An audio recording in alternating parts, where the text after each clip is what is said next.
Estamos aqui, as quatro mosqueteiras, novamente e felizmente, e hoje o assunto da nossa roda de conversa será sobre idosos na pandemia.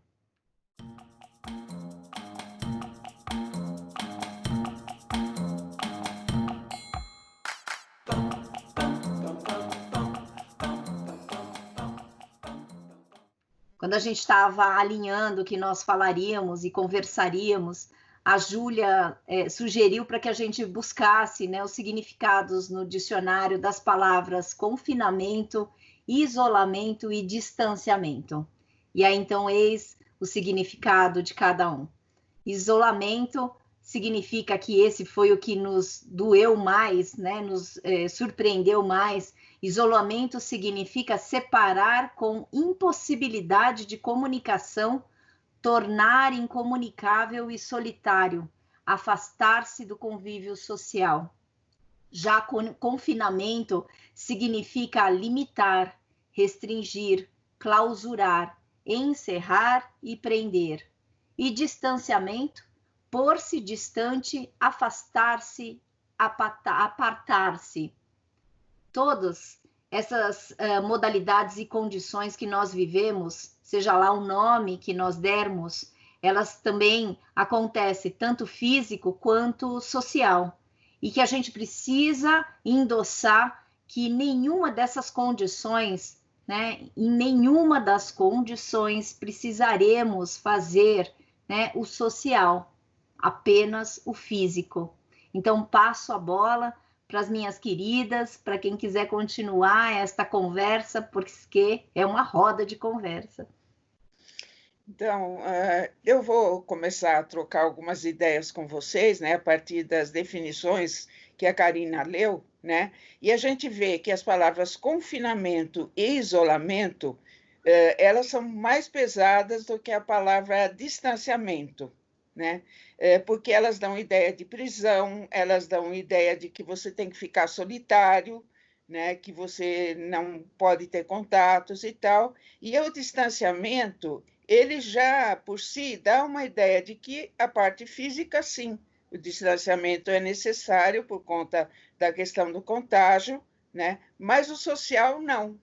Então, nas três modalidades, mesmo aquelas mais pesadas, que a gente ouve muito nos meios de comunicação, ou as pessoas falando e tal, nunca se deveria pensar que as pessoas deveriam se afastar socialmente. O contato, ele é muito importante. Claro que o contato agora, muitas vezes, não pode ser físico, ou se for físico, ele precisa ter uma série de cuidados e tal. Com essas dificuldades de compreensão que ocorreram, muitos idosos acabaram ficando sozinhos, acabaram ficando isolados, sem contato, né? E isso tem trazido uma situação de muita dor e sofrimento, né, que eu acho que é muito importante a gente discutir aqui. E eu ainda vou botar mais uma palhinha nessa situação, que é a questão assim, quem é um idoso? Né? Porque se definiu a idade de 60 anos como sendo um critério para definir que as pessoas são idosas. Quem disse que 60 anos é ou não é um critério válido para se considerar uma pessoa como idosa? Lembrando que tem questões subjetivas, questões pessoais, de como a pessoa se vê, de como a pessoa é vista. Então, eu penso que a gente pode mexer nesse caldeirão e tentar discutir um pouquinho essas questões. Eu passo a bola, né, para a próxima mosqueteira, né, que vai aí se referir. Então, Júlio, eu achei assim, de todas as definições que a Karina leu, eu considerei assim, a mais assustadora, até diria, é essa impossibilidade da comunicação. Porque eu acho que o ser humano, ele se comunica e é uma necessidade que todos nós temos de estarmos nos relacionando através de uma comunicação, seja ela qual for. A gente não se comunica só falando, mas escrevendo, enfim, ouvindo uma música, existe uma certa comunicação, assistindo um filme, nós estamos nos comunicando com quem produziu essa arte, enfim, a comunicação ela tem vários canais. E os idosos, eles nesse momento, eles não podem ser privados de forma alguma da comunicação. A comunicação, basta um olhar para você estar se comunicando. E você veja, a comunicação através de um olhar é uma comunicação afetiva. É uma comunicação que transmite sentimentos, tanto que todo mundo fala que os olhos são o espelho da alma, né? Então, você se comunicar através de um olhar, através de um sorriso, de um gesto. Quantas comunicações não partem de um gesto? Então, você veja bem, isso tudo nos traz essa possibilidade de você estar se distanciando fisicamente, mas não invalidando a comunicação com as pessoas mais idosas. E aí você traz, Júlia, essa provocação também da questão da idade, né? Da idade, quem são esses idosos que nós estão isolados? Quem são esses idosos que têm que ficar confinados? Quem são esses idosos de quem se exige um distanciamento de uma forma muito mais intensa, principalmente no começo da pandemia? Era uma exigência muito consistente, muito forte, para que os idosos se distanciassem. É como se os idosos fossem, estivessem não só no grupo de risco, mas que eles estivessem também transmitindo essa doença. Pode ter ficado essa ideia para muitas pessoas também, né? Então, isso eu acho que é muito perigoso. E você dizer, então, o que define se a idade cronológica é um dos critérios, não o único, e como que você vai avaliar a idade cronológica de uma pessoa de 60, 70, 80 anos? Então, aí você diz, tem o critério da idade, e esse critério também exige, e foi talvez proposto, por uma forma de legalização. Então, aí até eu gostaria de ouvir a Paula nesse sentido, por quê? Como foi definido esse critério de 60 anos legalmente? Porque isso foi de uma forma legal, né? Existe esse critério legal que a partir dos 60 anos você tem direito a vagas no estacionamento, você tem direito a você tem uma série de direitos aí que foram concedidos a partir dos 60. Por que a partir dos 60? É isso que eu pergunto, Paula, eu não sei.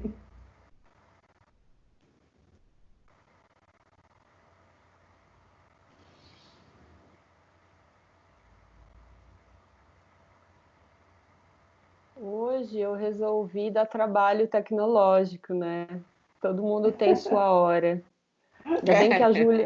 Ainda bem que a Júlia está aqui e ela está resolvendo os problemas. O meu mudo está demorando para desativar, mas vamos lá. Olha, são tantas provocações, né, nesses primeiros minutos que eu já estou de cabelo em pé aqui, mas eu anotei tudo para não fugir nada, né? Quando a Júlia traz quem é o idoso, quem é o velho, falei, poxa, eu preciso fazer um gancho aí com o Estatuto do Idoso. E foi bom, né, que você já vem e já traz essa questão pontual para a gente tratar. Tal como as definições que a gente trata, que a Karina trouxe para a gente no início do vídeo, cada palavra tem o seu significado e traz uma condição. Tal como isso, as leis também são feitas com base em diversos critérios. Então, quando você estabelece, analisar uma condição, não existe um único viés para olhar isso. Temos o físico, temos o social. Falando de tecnologia, nós temos o real e nós temos o virtual. E a legislação é da mesma forma. Tal como a Constituição Federal, quem for lá e ler o artigo 5º, vai falar, poxa, isso é uma poesia, uma utopia. É impossível que com o salário mínimo eu vou conseguir fazer todas essas coisas. De fato. Nossa Constituição ela é escrita pensando no ideal, mas sem refletir exatamente o que acontece no real. Quando você vai elaborar uma lei, existem considerandos que são feitos. Então, considerando que acontece isso, considerando um critério, considerando uma métrica, considerando uma série de fatores, generalizando um determinado assunto, reúne-se aqueles pontos que são convergentes e muito provavelmente surge uma lei, surge um projeto de lei e depois uma lei que vai ser votada e assim por diante. Com o Estatuto do Idoso não foi diferente.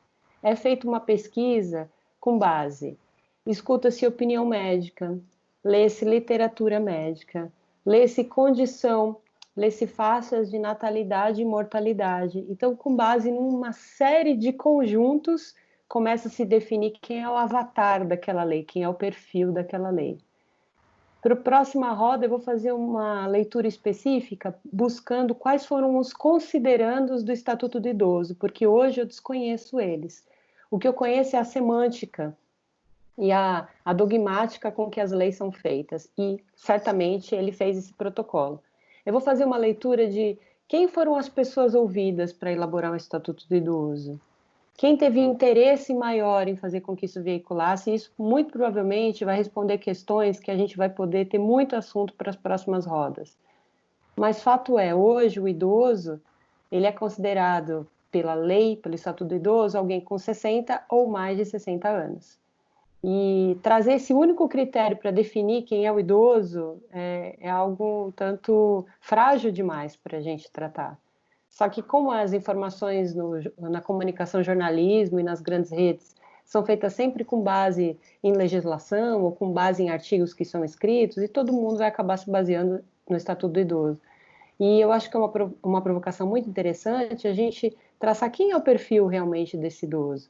Porque o idoso que a gente escuta falar jurídica e legalmente é aquele que, não tem problema, são idosos serem grupo de risco, eles não são economicamente ativos, é o que a gente escuta.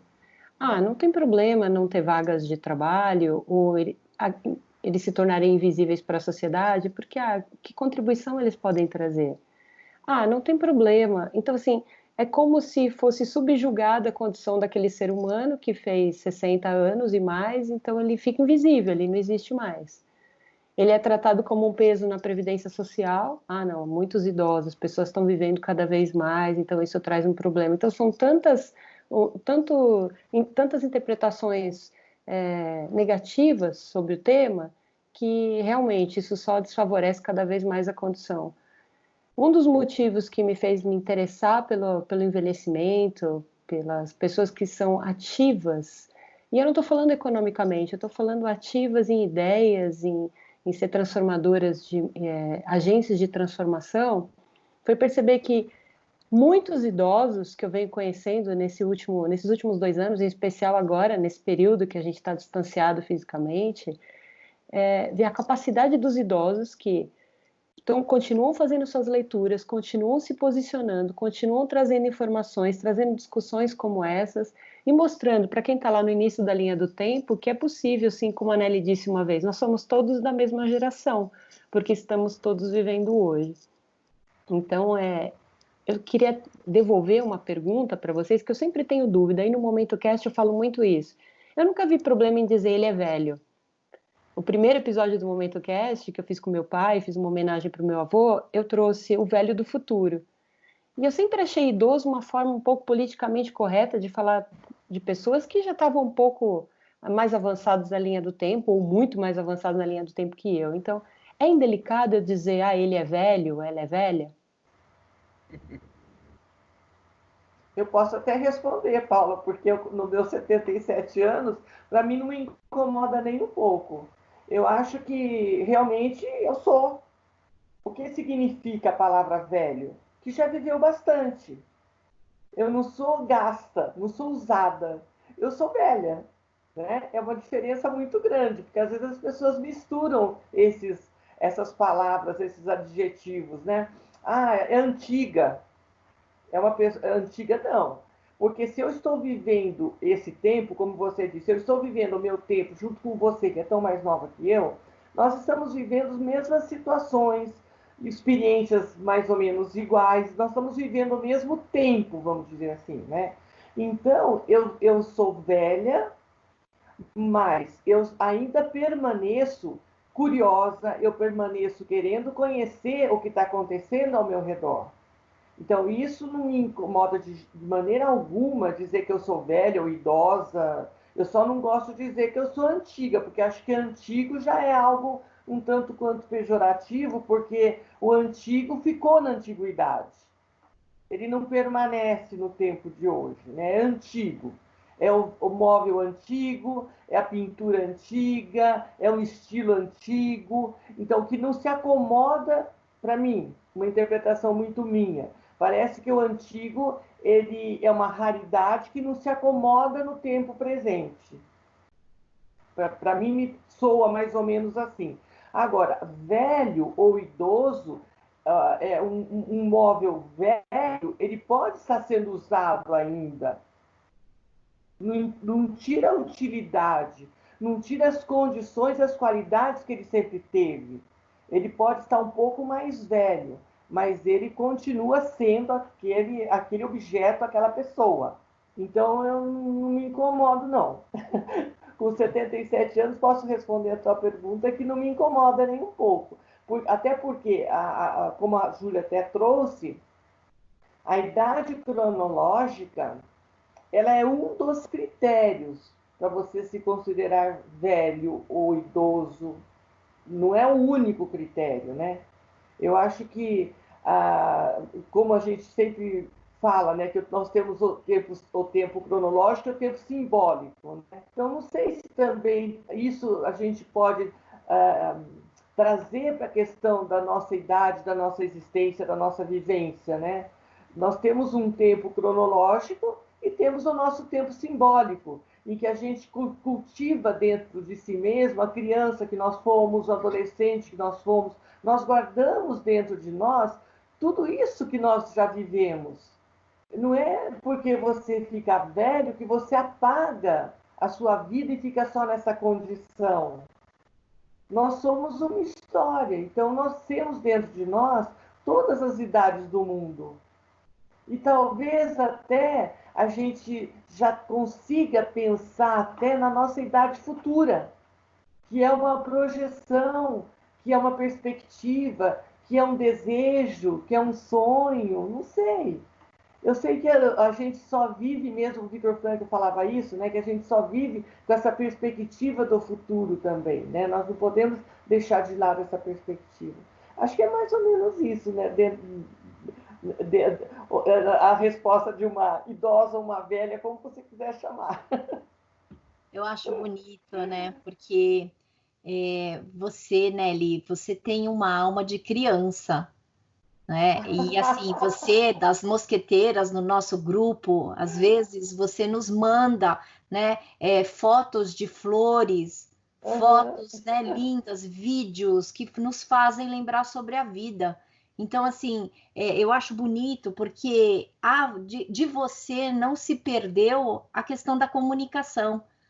Você é uma artista nata, né? Eu já te nomeei como a embaixatriz, né, do nosso grupo Somos Mudanças, porque você tem esta sabedoria que muito da minha cultura japonesa também, né, traz a importância de um velho, a importância, né, da gente atribuir um significado que essa velhice é muito mais próxima ao conhecimento, né? E eu fui procurar aqui no dicionário, né, a lá moda antiga, né? A gente pode, então, procurar, porque eu não procurei no Google. É interessante isso, né? Todas as nossas rodas de conversa, eu sempre utilizo o dicionário, o velho bom dicionário. Então, o que significa velho? Significa adiantado em anos, muito idoso. Aí, a segunda definição, ela tem essa coisa que você falou, antigo, ou que já tem muitos anos, né? Terceiro, veterano, experimentado, e que isso tem muito a ver com a forma da gente, né, os orientais, olharmos para os velhos, né? Que ele se torna um veterano e o nosso mestre, né? Porque tem muita experiência de vida. E a quarta definição, que possui desde muito tempo certa qualidade. Das definições, essa eu achei mais bonita. Menor. Porque, assim... Repete um pouquinho, cortou um pouquinho. Que possui desde muito tempo certa qualidade. Olha que lindo. E essa né, provavelmente, aí não é desrespeitoso quando a gente fala que um velho é que tem muito tempo com uma certa qualidade e que vai lapidando. Sim. Aí eu acho bonito. O que eu não acho bonito é a gente falar o velho de um jeito que é aquele que é antigo e aquele que só está dando trabalho. E aquele que não tem a capacidade de se comunicar, né? Comunicar a ação. E que muitas vezes, nessa pandemia, a gente está vivendo esse preconceito, né? De que o velho é aquele, né? Que não tem essa capacidade de comunicação e que precisa ficar em confinamento porque também é visto, além de não produtivo, como vetor desse adoecimento. Aí é perigoso, né? Eu queria refletir um pouquinho nessa questão que a Paula trouxe, né? Completando um pouco a ideia de por que a palavra velho ficou tão carregado de estigma, né?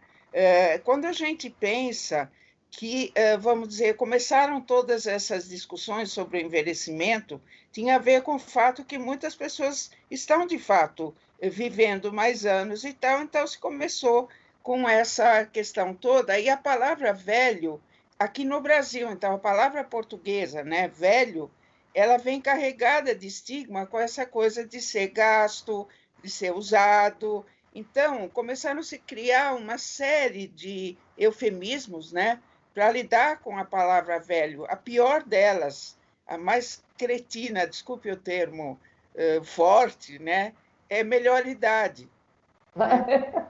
Que vocês veem que ela pegou de uma forma tão grande, porque o estigma da palavra velho, né, de ser chamado de velho, era muito difícil. Então, eles empurraram o pêndulo para o outro lado para querer dizer que essa seria a melhor idade. E aí eu me lembro um texto do Rui Castro dizendo melhor idade, e aí ele falava um palavrão, que eu não vou falar aqui na nossa roda, né? Mas ele dizia isso, mas como melhor idade? Tem dor, tem dificuldade, tem não sei o quê, como tem em várias outras faixas etárias. Então, não é nem melhor, às vezes é pior, mas às vezes não é pior. Tem idades, às vezes, que são muito piores. Então, essa ideia, né, de que a palavra velho acaba sendo pejorativa e tal, mas não obrigatoriamente. Aí eu queria só fazer mais uma provocação. Lembrem-se de todos os sapatos que vocês têm e lembrem como aquele velho sapato confortável, gostoso e tal, ele é muitas vezes muito querido. Então, eu acho que assim, o que fica, acho que muito forte, que talvez mexe com a gente, são as características muito negativas, né, atribuídas ao envelhecimento. Mas o fato de que as pessoas estão vivendo muito tempo também estão fazendo com que elas se organizem, né? E hoje você tem muitos grupos discutindo, se afirmando, né? E podendo colocar coisas que são importantes, né? E aí eu queria lembrar também que o SESC lançou, o SESC tem vários programas para a questão do envelhecimento e tal, e eles usaram muitas vezes os termos velhices, né?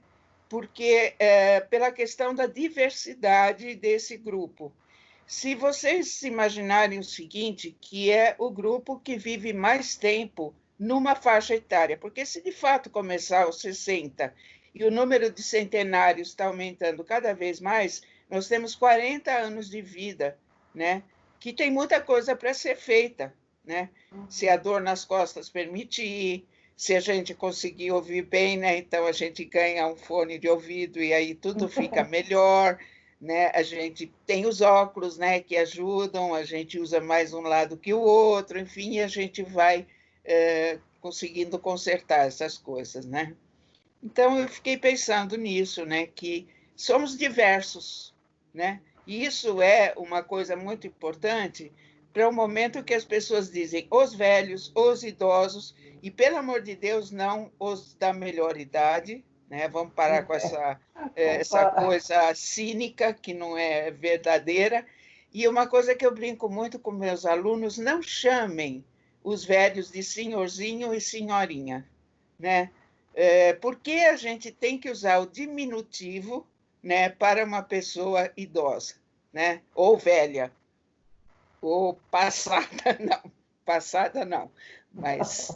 A gente não passou ainda, não, Ju. Não passou. Mas Ô, Júlia, você sabe que isso que você trouxe agora me fez lembrar muito do meu tempo lá no hospital, né? Porque realmente é uma tendência as pessoas a infantilizar a pessoa mais velha, a tratar como uma criança. Tanto que isso aconteceu agora na pandemia, né? Os idosos eram desobedientes, né? Os velhos se tornaram desobedientes porque saíam. Então era como se tivessem que ficar de castigo. Então o confinamento seria um castigo. Ó, você fica aí quietinho, você não vai sair de casa porque você não pode, porque você é mais velho. Então você tem que ficar em casa quietinho.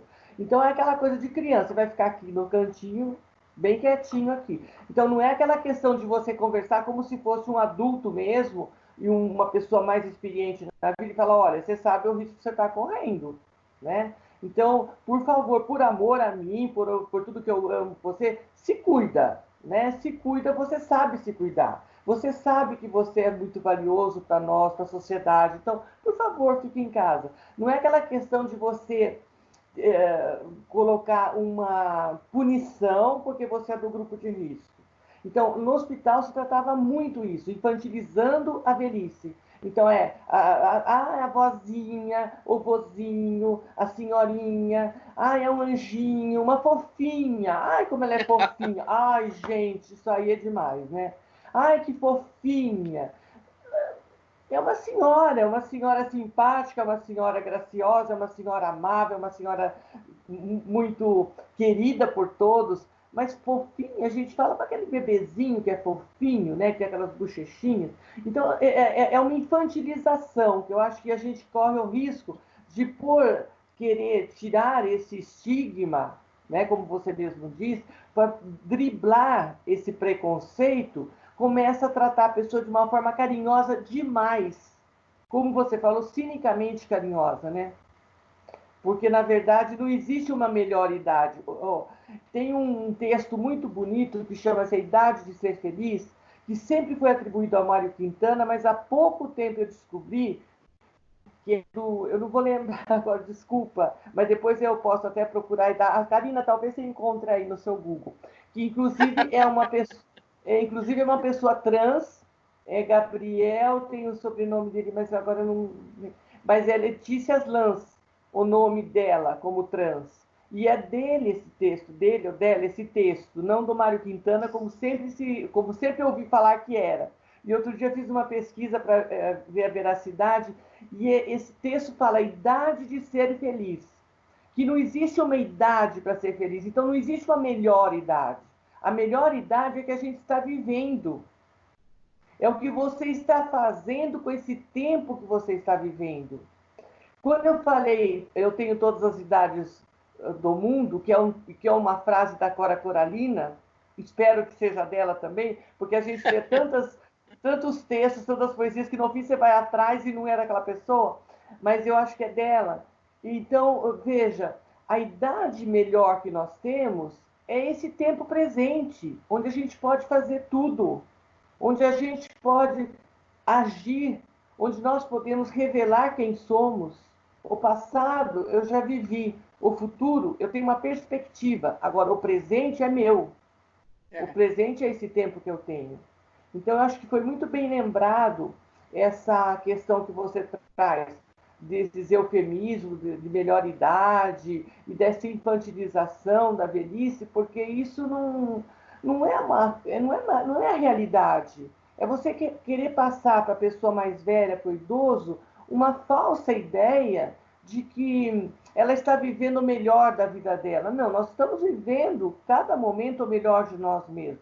Como a Karina bem disse, na cultura oriental, os idosos são exemplos e são tidos, são símbolos de sabedoria. Por quê? Porque acumularam uma bagagem de experiências, de conhecimentos, de vivência mesmo, de tristezas e de sorrisos, que isso está repercutindo no modo de ver a vida.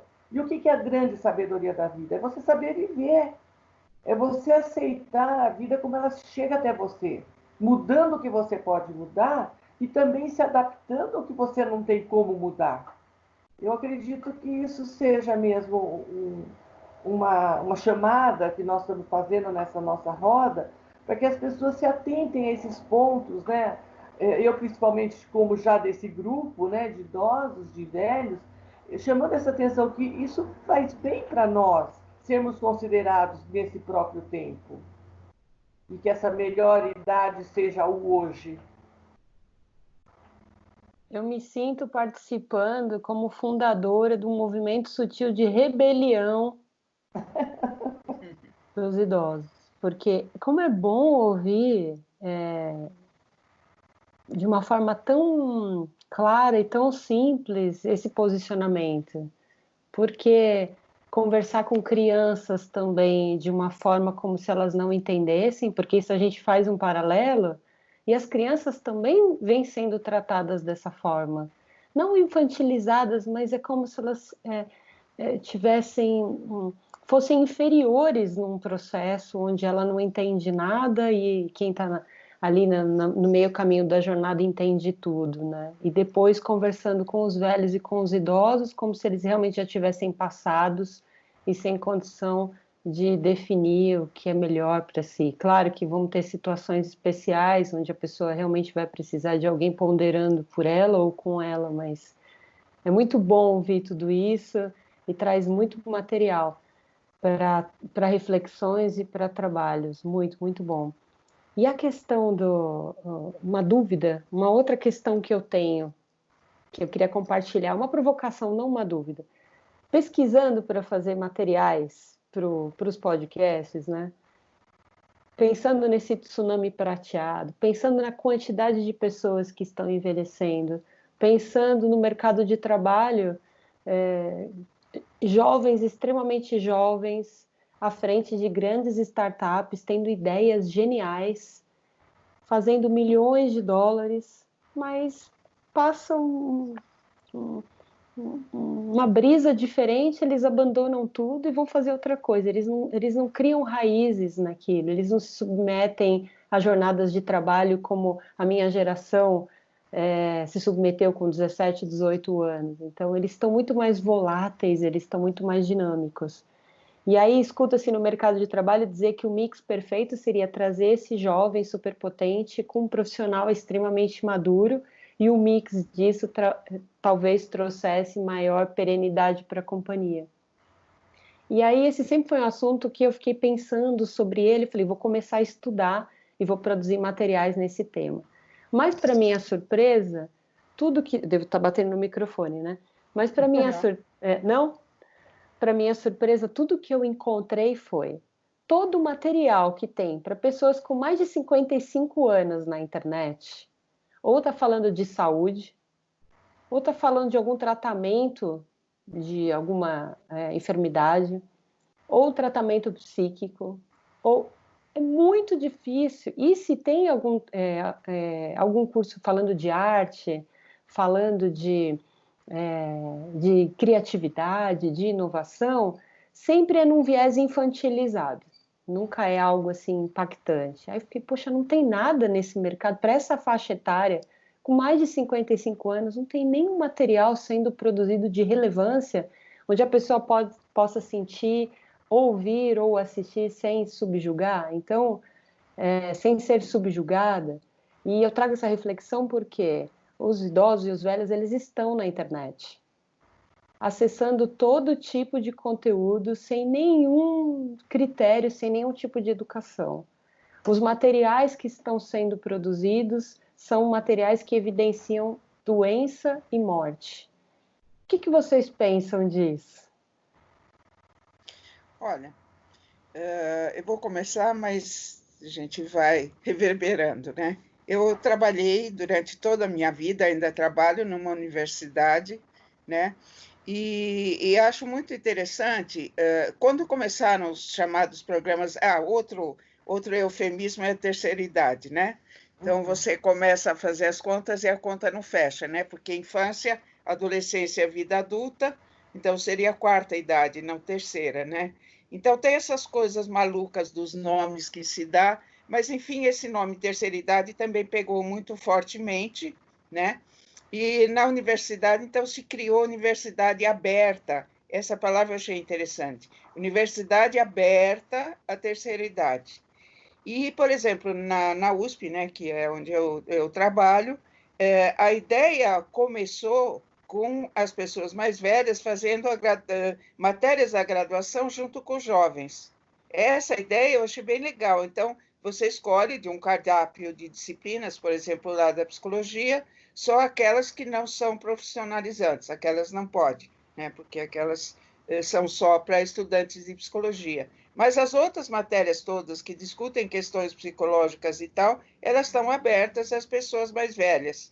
E aí eu tive a oportunidade, em algumas circunstâncias, de ter esses alunos, até porque eu dou uma disciplina que chama Psicologia da Morte, né? E havia um interesse muito grande das pessoas em assistir a disciplina. Então, eu tive, em vários momentos, pessoas mais velhas. E era muito interessante a discussão, porque a discussão se fazia também a partir de uma experiência vivida, né? E tinha debate, por exemplo, entre os jovens e os mais velhos, né? Atenção que lá, acho que a idade era a partir dos 55 ou 50, não era 60, mas tinha gente bastante gente mais velha também. E foi muito interessante, porque quando... E aí que eu digo que talvez não dá para colocar todas as pessoas mais velhas na mesma panela, porque tem gente muito interessada, tem gente que não tem interesse mais, que já entregou a vida, tem todo tipo de gente. E quando você diz que não tem conteúdo, eles traziam muito conteúdo, por exemplo, da área de humanas. Então, traziam coisas sobre literatura, sobre teatro, sobre artes em geral e tal, que, por exemplo, era muito interessante, trazia um outro contexto para a discussão, né? Então, me assustou um pouco isso que você falou, que não se encontra conteúdo e tal, mas talvez nesses ambientes até se encontra, né? Porque então as pessoas podem buscar, todas as atividades da USP são abertas, porque é a universidade pública. Então, você tem a biblioteca, você tem o teatro, você tem o cinema, você tem as aulas, você tem atividades especiais para idosos, tem todo tipo de coisa. Então, o movimento vem da pessoa que vai buscar esse tipo de coisa, né? Então, material tem, possibilidade tem, né? E eu acredito que o movimento tem crescido. Várias universidades particulares também oferecem. O que às vezes fica um pouco complicado é que fica, às vezes, numa linha festiva, numa linha, vão fazer festinha, não sei o quê, mas a experiência que eu tive na USP foi experiência cultural, intelectual, né? E essa relação entre jovens e pessoas mais velhas, muito interessante, quando havia a permissão para ouvir pontos de vista diferentes, ou considerar diferentes, ou considerar coisas sob várias óticas. E era muito legal, né? Então, essa possibilidade de aprendizagem, eu me lembro de eu vou encerrar, que já estou falando muito, mas eu lembro de uma professora nossa, Raquel Rosenberg, né? Ela, infelizmente, faleceu muito cedo, se é que a gente pode falar isso, mas de coração eu acho isso. E ela uma vez ministrou uma aula sobre envelhecimento para nós, e ela falou uma coisa que eu acho muito interessante, que é a seguinte: velho é quem tem 10 anos a mais que você. Mas ela falava também uma outra coisa que eu achei muito interessante, que com o passar do tempo você vai adquirindo graus de liberdade, porque você já eventualmente não está trabalhando mais no emprego, você talvez já não está mais cuidando dos seus filhos que já cresceram, né? Você tem, então, mais tempo, e esse tempo ele pode ser traduzido em liberdade. Então, você pode escolher aprender, você pode aprender uma coisa que você nunca fez, né, diferente da sua área, ou continuar na sua área, ou oferecer os serviços na sua área, sem o compromisso de bater ponto, de todo dia e tal. Então, você tem inúmeras possibilidades, né? Então, isso que ela chamou de graus de liberdade, e aí ela fazia uma comparação com a pessoa no final dos 20, no começo dos 30, ou no final dos 30, que tem que trabalhar, cuidar das crianças, fazer a comida, cuidar de todas as coisas, e aí você pergunta qual é o grau de liberdade que essa pessoa tem. É muito pouco, porque as obrigações são muito grandes. Então, tudo depende, né, do ângulo com o qual você olha, né, a questão da aposentadoria, uma série de outras questões, né? Ô, Júlia, eu queria até compartilhar, você falou desse curso que você vivenciou, né, com a terceira idade lá na USP. Aqui em Campinas, na PUC também, a gente tinha a Faculdade da Terceira Idade, que eu já não gostava muito desse nome, porque restringia, não era essa interação com os mais jovens, que eu acho que esse modelo é muito mais dinâmico e muito mais pertinente e adequado, porque nessa proposta que eu tenho de que nós participamos de uma mesma geração, né? Então, eu acho que é uma proposta muito mais interessante. Mas lá não, foi criado por uma assistente social, uma ideia brilhante, porque foi uma das primeiras, né, e de uma certa forma veio contemplar pessoas que nunca tinham cursado uma universidade, nunca tinham feito uma faculdade e tinham aquela vontade, aquele sonho de entrar para uma faculdade. E eu dei algumas aulas nesse curso que ela programou, que ela fez essa proposta. Era a faculdade da terceira idade e, na grande maioria, a grande maioria desses alunos eram mulheres, tinham alguns homens também, poucos homens, mas tinha alguns, e que não tinham cursado uma faculdade, nunca tinham entrado numa universidade como alunos. Então, era assim, um sentimento de um orgulho que transparecia. Parece que elas voltavam na idade, voltavam no tempo, como se elas estivessem cursando uma faculdade naquela época destinada a isso, apesar de que também não tem uma idade própria para isso. Mas, enfim, era o que elas julgavam. E quando eu fui para dar essas aulas na área da psicologia, eu falava, bom, o que eu vou conversar com elas? Eu também, assim, mais velha, o que eu vou conversar? Então, eu propus algumas aulas de vivências mesmo. Então, a gente falava sobre relações interpessoais, sobre a vida e o existir, fazendo todo assim, um recordatório da bagagem adquirida durante todo esse tempo. Mas o que eu achei mais interessante mesmo foi o conteúdo sobre as relações interpessoais. Porque a vivência da velhice, ela traz algumas limitações. E uma delas, muitas vezes, é a pessoa mais velha, ter que morar com 2 filhos, morar com algum parente, perder muitas viúvas, tinham muitas viúvas lá nesse curso, então elas tinham que ter deixado de ser donas de casa para viver na casa de outra pessoa. E isso é um fator muito difícil de ser aceito. E elas traziam, então, essas dificuldades nessa mudança de relacionamento, nos relacionamentos interpessoais, com a família, a vivência com os netos, com genros, com noras, com filhos, com filhas, enfim, era uma outra situação de vivência e essa adaptação era muito complicada. Então, fazer essas aulas trouxe para elas essa possibilidade de elas também entenderem a convivência com as diferenças, como que eu posso conviver com uma pessoa tão diferente do que eu sou, de uma idade tão diferente da minha. Então, veja, e essas possibilidades existem e elas são aproveitadas, viu, Paula? Quando você fala, inclusive, dessas questões de conteúdos na internet, eu vejo também que não tem que haver um conteúdo específico, nós vamos atrás, né? Porque às vezes tem um conteúdo para meia-idade ou para jovens que me interessa, eu acho legal. Então eu vou lá e acesso e eu vou aprender aquilo, eu vou também assimilar aquilo que está sendo vivido. Então eu acho que depende muito de quem procura. Quem procura acha, né? Minha avó falava. Quem procura acha. Então se você está procurando alguma coisa que te interessa, não precisa ser para a minha idade, pode ser para outra idade, mas é uma arte. Hoje mesmo eu estava vendo um vídeo de alguns estudantes da Ópera de Paris, estudantes de balé, e eu fiquei encantada, sabe, como é que era a prova deles, como é que eles fazem a prova, aqueles adolescentes, a prova para ser admitido na Ópera de Paris.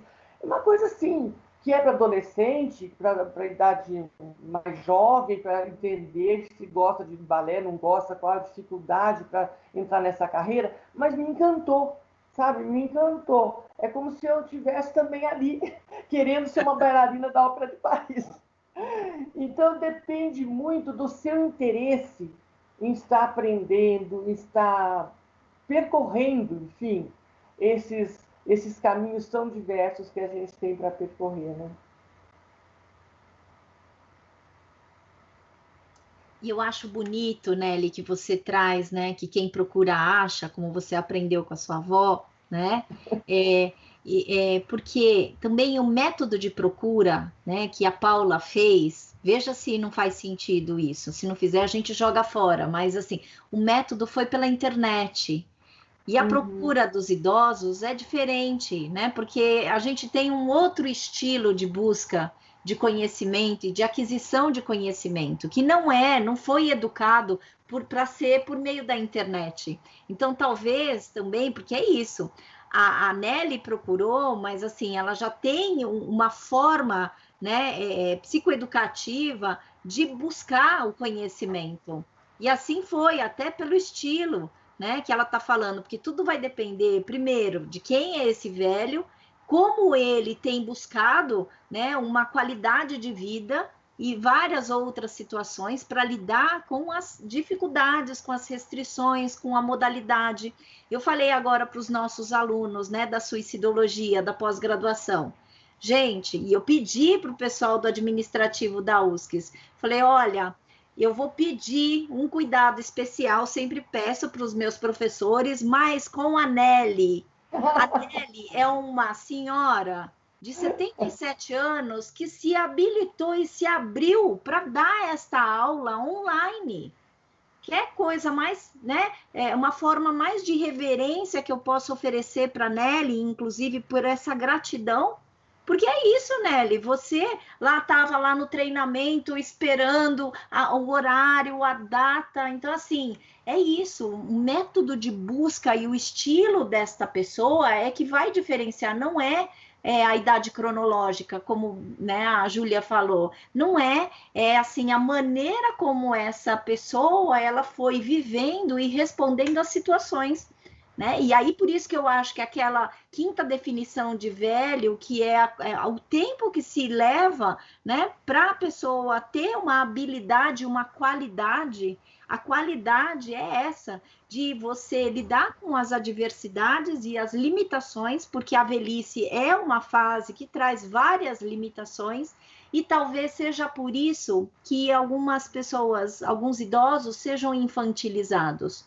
Porque, vamos lá, eu acho que existe ainda uma cultura, né, pouco habilitada para lidar, primeiro, com limitações, com impotência, porque quando a gente vê que a pessoa está limitada, ou a gente infantiliza, ou a gente se torna muito adulto, querendo salvar essa pessoa e tirar essa pessoa do lugar, né? Que a gente julga que essa pessoa está em sofrimento, que pode ser, né? Porque quando a gente vai perdendo a acessibilidade, a gente não tem uma cultura e uma sociedade que dá acessibilidade. Então, para um velho que está com dificuldade, né, motora, né, é muito difícil viver aqui, né? Então, assim, se aposentar é muito difícil aqui no Brasil também. E a gente sempre tem que lembrar que a restrição e a limitação, muitas vezes, é física, mas não, o velho não deixou,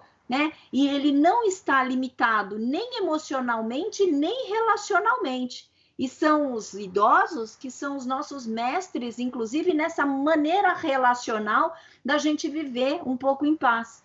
E aí, só para amarrar, né, essa minha fala, eu me lembrei de um post que eu vi, né, na linha do tempo da Cida Barreto, que eu acho divino, né? Essa mensagem, divina essa mensagem, que fala: maturidade acontece quando a gente consegue viver em paz com aquilo que não podemos mudar. Quer dizer, esse é um idoso que é o jeito que eu quero me tornar, né? Quando eu envelhecer, eu gostaria de ter uma certa maturidade, uma serenidade para entender que algumas coisas na vida a gente não consegue mudar e a gente não vai ficar quebrando a cabeça e poder falar para as pessoas mais jovens, olha, esta fui eu e esta é você, né? Esta é a pessoa que você tem se tornado e tá tudo certo, e não é porque eu tenho mais idade que você ou menos idade que vai fazer a diferença. A diferença total é essa habilidade, a qualidade da gente empreender na vida de uma maneira diferente, com um olhar, né, inovado. Não novo, não de criança, mas esse olhar que a gente não pode deixar envelhecer. Né? Acho que tem uma coisa... Pode falar, Júlia. Eu estava pensando ainda nessa coisa assim, do que seria velho, né? O significado de velho e tal. E eu me lembro de um texto da Délia Goldfarb, da PUC, que trabalha com a questão da velhice e tal. E aí ela escreve que o envelhecimento psíquico que é, na verdade, essa conotação que seria a rigidez, que seria a não mudança, eu quero ficar aquele que era o meu tempo, ali era tudo melhor e não sei o quê. Então, uma pessoa que enrijece, diminui o número de relacionamentos, não quer aprender coisas novas, e isso é um processo que realmente vai desgastando, vai estreitando e vai fechando. Mas isso não tem nenhuma relação com a idade cronológica. Não. Isso é um estado de ser. Às vezes é uma amargura no final da vida, uma não possibilidade de elaboração, né? Então, você pode encontrar isso num jovem, né? Um jovem em termos de idade cronológica, mas que tem... A gente ouve isso, né? Jovem com cabeça de velho, velho com cabeça de jovem, mas aí não é a idade cronológica, é sim o espírito, né? O espírito de querer aprender, de querer desenvolver, né? E aí, Karina, você falou uma coisa que é o seguinte, talvez a gente não consiga ir tão fundo nessa roda, mas talvez já pensando nas próximas, né? A questão da acessibilidade, né? A questão de você ter recursos que possam te ajudar na questão da visão, da audição, da motricidade, de uma série de questões que aí são fatos que vão afetar as pessoas com o passar dos anos, não num número X de anos, mas no processo do envelhecimento de cada um de nós. E essa é uma mudança muito importante, uma coisa que a gente precisa batalhar para que as situações vão se tornando cada vez mais possíveis e que as pessoas com mais idade cronológica ou com mais dificuldades possam participar. Então, chama atenção, por exemplo, o degrau do ônibus, chama atenção as calçadas, né? Eu tenho andado agora um pouquinho, né, para ver se desenrijece aí os músculos nessa pandemia. As calçadas são horríveis. Nossa Senhora! Então, a gente vê uma série de coisas, e uma outra coisa que me preocupa muito com algumas pessoas que eu tenho acompanhado, né, que, por exemplo, não conseguem usar esses recursos. Então, como que a gente... Isso seria uma tarefa tão importante, né, de desenvolver modelos e tal, que pessoas mais velhas pudessem aprender a usar o WhatsApp, a usar o Facebook, a usar esse recurso, por exemplo, né? Imagina que delícia, né? Um grupo de pessoas podendo conversar, trocar ideias, tomar um chazinho, cada uma com a sua canequinha de chá, nessa perspectiva. Claro que algumas pessoas já estão começando a tentar dominar, chamam os netos e chamam pessoas mais jovens para ajudar e tal, mas a gente precisa pensar, né? Se essa situação, vamos dizer, a tendência é que cada vez mais as coisas sejam desta maneira e tal, que isso seja um caminho de facilitação, né? Isso seria um desafio muito grande para um jovem, tentar pensar com a cabeça de uma pessoa que diz assim, eu só vou usar o telefone fixo. Eu só uso o telefone fixo. Eu não uso o celular porque eu não escuto, eu não enxergo, o WhatsApp eu não enxergo e não quero, né? E aí você começar a facilitar que essas pessoas comecem a aceitar isso, comecem a usar, né? Seria um desafio bem grande, né? Eu acho, Júlia, Eu só acho que vou falar um pouquinho de uma das coisas que eu admirei em você. Quando a gente estava no grupo Somos Mudanças, né, no programa Raise, Somos Mudança, Ações do Aqui e Agora, uma das ações que você falou que você estava fazendo era ligar, né, para as pessoas, principalmente para os idosos, né, e ligar para ver, conversar com eles. Eu achei uma atitude tão bonita, né? E aí, assim, você falou menos, Karina, e eu fiquei tão empolgada, porque é esse simples que a gente tem que voltar. E é exatamente, são essas ações que talvez a gente poderia pensar para os velhos, né? Para os idosos que estão agora, principalmente na pandemia, e que se sentem prejudicados e que estão prejudicados pelo isolamento. Porque é isso que você falou no começo da nossa roda de conversa, porque está havendo uma confusão de que eles estão vivendo o isolamento e a solidão. E aí eu acho que são formas, como a Paula, eu já aderi a essa rebelião, Paula, né, em prol dos idosos. Eu acho que a gente realmente precisa conversar sobre ações que propiciem um pouquinho de acolhimento para essa solidão que está acontecendo agora, né? Porque a acessibilidade a gente vai demorar um pouquinho, porque a nossa cultura e a nossa sociedade não está preparada para investir, infelizmente, no idoso. Porque realmente é um drama, né? Você vê a falta de acessibilidade, a falta de possibilidades que a gente oferece para quem tem dificuldades e limitações. E realmente é um assunto que a gente precisa trazer, né? Muito fortemente. Eu acho que nós temos que falar sobre isso porque nós moramos num país, nós nascemos e vivemos em um país de uma diversidade social muito grande. Então, quando eu falei para você, assim, dessa busca, até porque nós somos privilegiados, vamos dizer assim, né?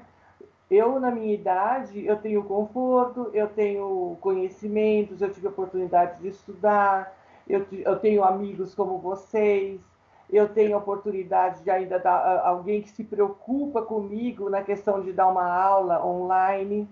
Vou te dizer que a ansiedade era de uma adolescente no treinamento, mas tudo bem, né? Então, veja, nós somos de uma elite privilegiada, vamos dizer assim, né? Agora, o grande problema, eu acho, que nós vivemos, e aí eu acho que é uma questão de rebelião mesmo, viu, Paula? Porque nós devemos trabalhar para uma transformação de conscientização social mesmo. De você poder pensar não somente em habilitar esses idosos em uma certa tecnologia, mas também ao encontro do que esses idosos poderiam fazer e gostariam de fazer, sabe? Porque a gente pensar também que instrumentalizar os idosos para participar disso tudo, nós não estamos pesquisando ou ouvindo esses idosos o que faz falta para eles. Uhum. O que eles gostariam de fazer, o que eles gostariam de aprender. Entendeu? Então, eu acho que ouvir um pouco mais esses idosos, em vez de ficar oferecendo coisas, sabe? Parece que houve assim, uma vontade de a melhor idade. Então, nós temos que oferecer viagem, temos que oferecer bailinho, temos que oferecer isso, temos que oferecer aquilo. Mas se alguém perguntou, é isso que eu quero? É isso que você quer? Entende? Então, talvez precisasse mesmo, quem está atuando mais nesse campo de pesquisa, ouvir mais o que esses idosos têm a dizer. O que eles gostariam de aprender nesse momento. Ou se não gostariam de aprender nada, por que essa desmotivação? Você trouxe essa questão da acessibilidade, que eu acho que é fundamental. E também a dificuldade financeira. Quantos que não gostariam de estar passeando, praticando um esporte, e não tem condição, não tem como pagar o ônibus, não tem como chegar no ônibus. Então, talvez seja mesmo um trabalho um pouco mais até profundo e mais amplo de fazer com que a sociedade olhe os idosos de uma maneira diferente. Eu até concordo com a Júlia quando ela diz dessa questão de tratar da melhor idade, da terceira idade, que desviou um pouquinho e isolou, é um grupo separado. Não faz parte da sociedade como um todo. É um grupo que está precisando que a gente olhe para eles de uma forma mais benevolente, sabe? Uma coisa assim que até traz um certo estigma de coitadinhos, né? E não é bem isso. Não é bem isso. São cidadãos, contribuem, já contribuíram e continuam contribuindo, porque muitos idosos continuam trabalhando, e trabalhando duro, que a gente encontra na rua, pipoqueiros de mais de 80 anos, que a gente encontra outros atendentes do posto de gasolina, que eu estou lembrando de quem eu encontro, atendente de posto de gasolina com aquela idade, com mais de 70 anos, porque precisa trabalhar, a aposentadoria não dá conta, até porque muitos idosos sustentam os filhos com o dinheirinho deles. Então você veja que é uma transformação social muito grande. Acho que enquanto o nosso país tiver essa diversidade tão grande de rendas, essa diversidade financeira, de status social, de status econômico, eu acho que vai ser difícil que a gente consiga dar a esses idosos a dignidade que merecem. Até porque, mesmo no trabalho, eles são estigmatizados. Existe um preconceito. Eles estão tirando a vaga de um mais novo. Ninguém percebe que ele também precisa daquele dinheiro. Ele está trabalhando porque precisa. Então, são questões que eu estou trazendo assim, que me vêm agora na nossa roda de conversa e que até me emocionam mesmo, porque, sabe, quando a gente vê que nós temos tanto, né? Não só na vida que a gente leva de conforto, de afeto, quantos que não tem nada disso, né? Então, eu acredito que tem que haver uma transformação social mesmo, de cultura, sabe? De respeito, de mais respeito, de um olhar diferenciado. Não é você dar um pouquinho e achar que tá bom, né? Eu acho que nós temos que ouvir esses idosos, sentir o que realmente eles estão precisando, até que a gente tenha uma ideia, né? Mas seria bom ouvi-los, né? Acho que tem um ponto, Nelly, que você falou que é importantíssimo, né? Como é que a gente cuida do idoso? Não infantilizando e meio que provendo, né? Treinando para conseguir a internet, né? Não é isso. Né? E isso me fez lembrar de um texto que eu escrevi no livro A Vida Não É do Jeito que a Gente Quer, e eu coloquei assim: não seja um cuidador medíocre. Quer ajudar e cuidar? Pergunte então. Não fique no achismo de imaginar que está cuidando sem que a pessoa queira ou peça ajuda. Não vá fazendo as coisas a seu modo. Fazendo pelo outro, você tira dele a possibilidade de criar ou descobrir novas possibilidades. Quer ajudar? Pergunte como a pessoa deseja ser ajudada. Quer cuidar? Pergunte como a pessoa precisa ser cuidada. E eu acho fundamental, e provavelmente vai ser um futuro assunto da nossa roda de conversa, como a gente resgatar e assim, defender a dignidade do idoso. Eu acho que vai ser um trabalho que a gente pode fazer o levantamento, inclusive, das necessidades dos idosos. E eu acho que vai ser um trabalho lindo, e aí, assim, é muito, né, providencial e importante o que você traz e destacou, Nelly. Que é isso, a gente quer cuidar, mas não é fazendo esta oferta à toa, é perguntando. E eu acho que o primeiro trabalho psicoeducativo que a gente vai fazer nessa transformação, que a gente já está se propondo, por isso que a gente é mosqueteira, e precisava aparecer uma rebelião, né? E precisava aparecer uma missão, né? Alguma coisa para a gente lutar, talvez seja esse, né, caminho que está sendo acenado agora. Parece que é um trabalho assim tão grande, mas se a gente não começa do pequeno, a gente não chega até o final, né? A gente não chega a crescer, né? Eu acho que já essa nossa roda de conversa, que muitas pessoas vão participar, ela mesmo pode provocar outras ideias, pode provocar outros tipos de reflexões. Então, cada um fazendo um pouquinho dentro do seu espaço, né? Eu acho que isso já vai sendo uma rede de transformação, né? Porque eu acho que o mais importante é isso, é a gente provocar, estimular, incentivar transformações. Porque nada muda se a gente não pensar nessa mudança. Tudo surge do pensamento, tudo surge da ideia, né? E aí transformar isso em ação. Pode ser que para nós seja uma ideia muito grandiosa, mas se nós não começarmos, nem que for assim, conversando entre a gente, jogando aí sementes para que outras pessoas também se estimulem a fazer rodas de conversa, a pensar e enfim, a refletir juntos, isso vai sendo uma contaminação do bem, né? Eu acho que a pandemia trouxe essa contaminação do mal, mas também ela trouxe uma contaminação do bem, né? Quantas transformações estão acontecendo nas pessoas, tendo em vista essa contaminação? Então, eu chamo isso da contaminação do bem, né? Bem. O bem vai contaminando. Acho que a gente pode pensar nessa ideia também da nossa roda, talvez se a gente conseguisse pensar uma roda em que a roda aconteceria durante a gravação, né?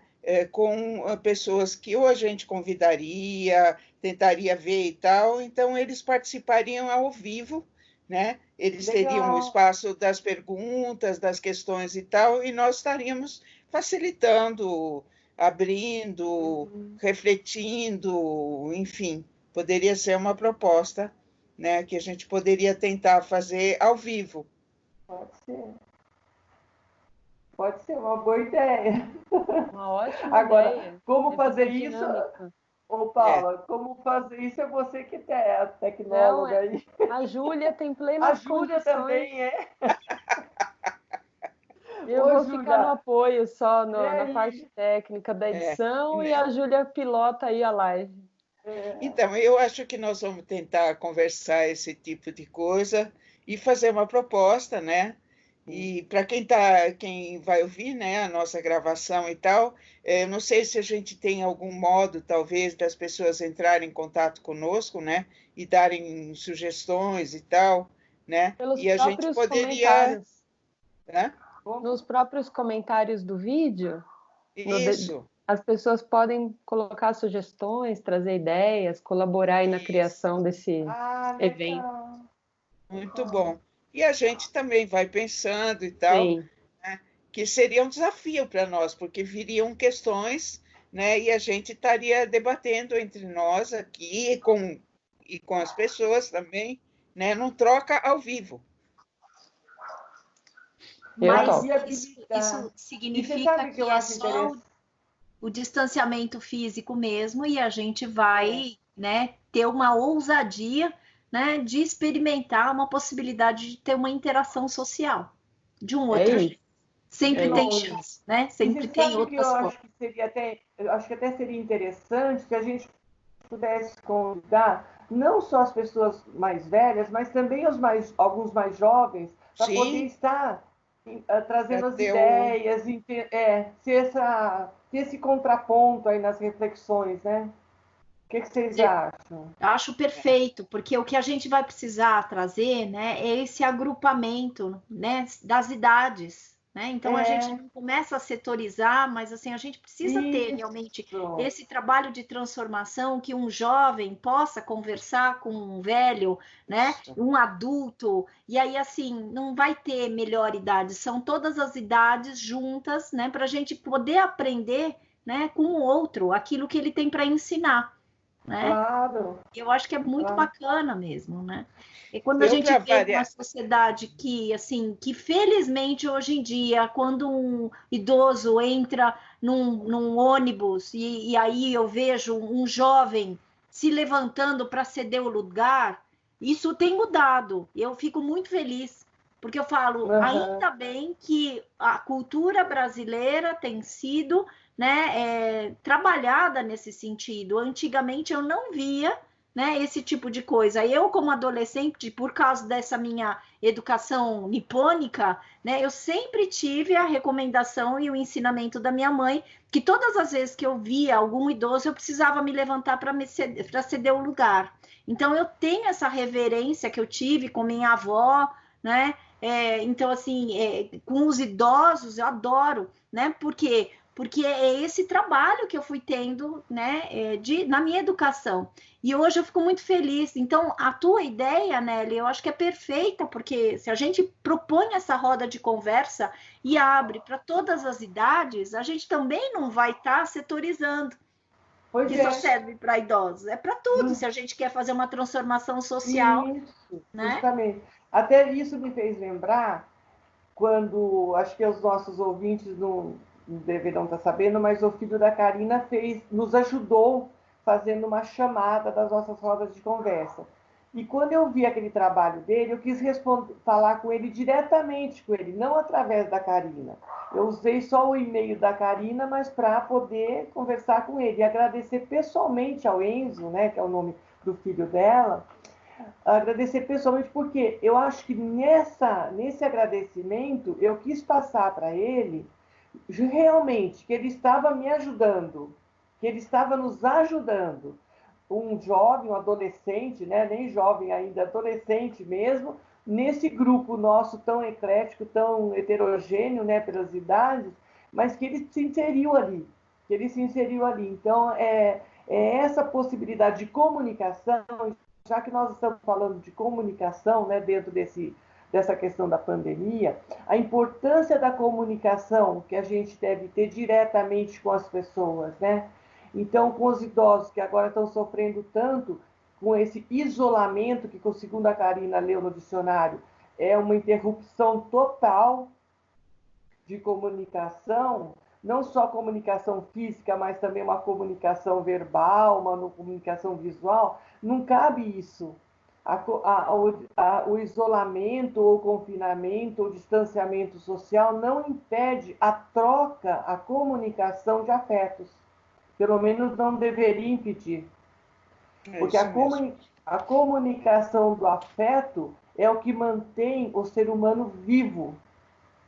Você pode ter tudo na sua vida, mas se você não tiver o afeto, o amor que te estabiliza, que te equilibra, se você não tem o pertencimento, porque o afeto nos traz o pertencimento, eu pertenço àquele grupo, eu pertenço a alguém, eu pertenço ao universo.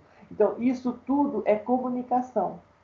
Então, tudo, isolamento físico pode ser total, o distanciamento físico pode ser total, mas a comunicação, de jeito nenhum, a gente deve perder nesse tempo de pandemia. Até porque, como eu estava falando da contaminação, se você também se contamina com o isolamento, se você se acostuma a não se comunicar, você vai entrando dentro de você mesmo e você fica só com você, com a sua verdade, com os seus sentimentos, você não troca. E a vida é troca, é movimento. Então, essa comunicação ela tem que permanecer, de algum jeito. E nós encontramos maneiras. Como a Karina fala, se tem vida, tem jeito. Para a comunicação também. Se a comunicação é vida, é movimento, tem um jeito.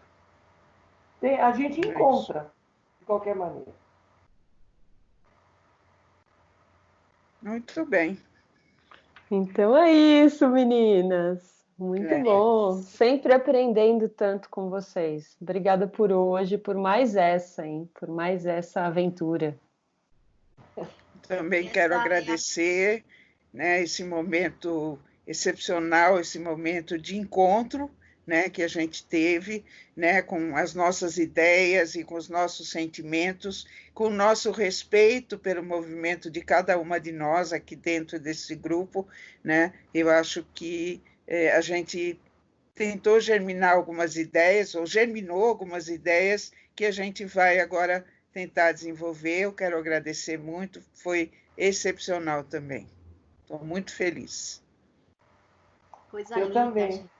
Eu também quero me despedir de vocês, deixando um abraço bem grande para vocês, me comunicando através desse calor que eu quero passar para vocês, do meu olhar que dá para ver só um pouquinho, do meu sorriso que talvez chegue até vocês, com todo o afeto que eu tenho por cada uma de vocês e por todos que estão nos assistindo, né? Que eu quero deixar esse abraço para todos. Você é uma dama. E assim, não é que talvez tenha chegado, o calor chegou, minha amiga, né? E eu tenho um privilégio enorme de falar que você é minha amiga, porque o calor sempre chega com as tuas palavras sábias, né? Você trouxe muito calor e muito afeto, e esse tom de pertencimento, né, é o que você dá para o nosso grupo. Então, todas nós, com estilos diferentes, e a gente descobriu que nós somos elementos diferentes, né? Então, vai lá, me ajuda lá. A Paula é fogo, né? A Júlia é terra, a Nelly é água e eu sou ar. Nós descobrimos na última roda de conversa e falando, nossa, os 4 elementos, e a gente está envelhecendo no sentido de que cada vez mais, cada roda de conversa tem sido cada vez mais linda. Então, essa sensação de pertencimento, ela foi sendo lapidada com o tempo. E aí a gente pode falar, o tempo cronológico ou o tempo vivencial que a gente se disponibilizou, porque é isso que a gente tem feito. Gravando essas rodas de conversa, cada uma de nós se doa, se dedica, né? Com aquilo que pode, como que pode, né? Falando o que pode, sem exigência, e está cada vez ficando mais bonito, né? Está cada vez mais ficando madura esta roda de conversa, né? Então, só tem que agradecer, né? A gente sempre fecha, não sei se vocês se deram conta, mas isso que eu acho que é a beleza de uma roda de conversa, que não é um quadrado de conversa, né? E a roda a gente sempre finaliza com o título das próximas. Então, vai ter, né, uma caminhada aí que a gente está trilhando. E só agradeço vocês, minhas queridas. Tá bom, então. Um beijo. Um beijo grande e até.